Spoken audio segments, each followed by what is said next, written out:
Hello बच्चों, let's read the question. The question is which of the following is the weakest force. आपको चार option दिए जा रहे हैं, उन चारों ऑप्शंस में से तीन आपको फोर्स दिए जा रहे हैं और आपको बताना है कि उन तीनों फोर्सेस में से कौन सा फोर्स सबसे वीक है।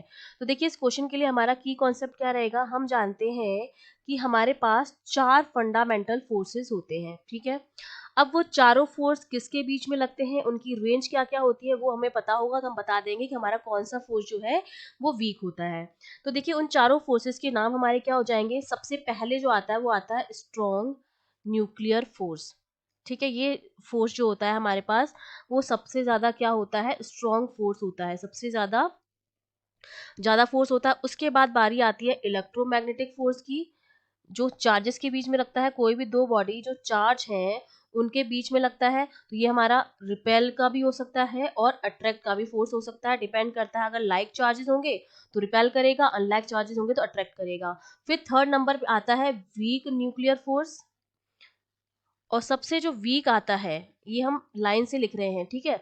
ये सबसे स्ट्रॉन्ग, फिर उसके बाद ये, फिर वीक न्यूक्लियर फोर्स, और सबसे नीचे आता है हमारा ग्रेविटेशनल फोर्स। ये हमारा क्या होता है, सबसे वीक फोर्स होता है, ठीक है। उन चारों में से ये हमारा क्या होता है, सबसे वीक फोर्स आता है। अब हमारा जो न्यूक्लियर फोर्स होता है वो तो न्यूक्लियस के बीच में लगता है। इसका मतलब ये न्यूक्लियस हमारे क्या होते हैं, एटम के अंदर होते हैं। इसका मतलब इनकी रेंज जो होती है वो क्या होती है, काफी शॉर्ट होती है। केवल एटम एटम के अंदर तक ही इतनी ही रेंज होती है इनकी। यहाँ पर न्यूक्लियस होते हैं, न्यूट्रॉन प्रोटॉन, और इसके चारों तरफ इलेक्ट्रॉन रिवॉल्व करता रहता है। तो ये फोर्स केवल इन न्यूक्लियस के बीच ही लगता है, तो ये इनकी रेंज काफी शॉर्ट होती है। जबकि जो ग्रेविटेशनल फोर्स होते हैं उनकी रेंज जो होती है इनफाइनाइट रेंज होती है, ठीक है। क्योंकि जो अगर मैं इसका फॉर्मूला लिखूं, इनफाइनाइट रेंज, और ये नेचर में हमेशा क्या होते हैं, अट्रैक्टिव होते हैं, ठीक है। नेचर में हमेशा क्या होते हैं, अट्रैक्टिव होते हैं, अट्रैक्ट करते हैं एक दूसरे को।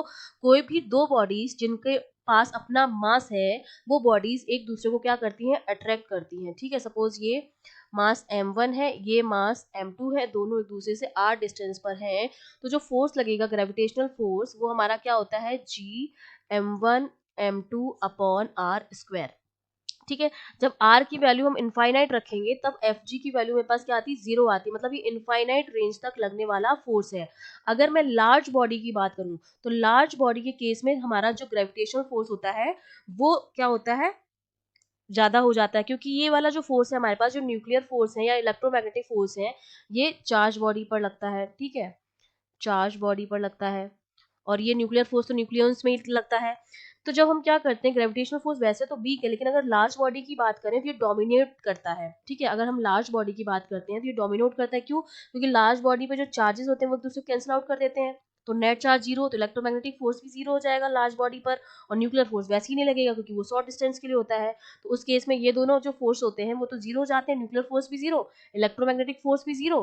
तो इनफाइनाइट रेंज में हमारा केवल और केवल क्या लगेगा, ग्रेविटेशनल फोर्स लगेगा। तो ये उस टाइम पर क्या करता है, डोमिनेंट हो जाता है, डोमिनेंट फॉर लार्ज बॉडी, ठीक है। तो हमारा आंसर क्या हो जाएगा, कौन सा फोर्स सबसे वीकेस्ट है, ग्रेविटेशनल फोर्स।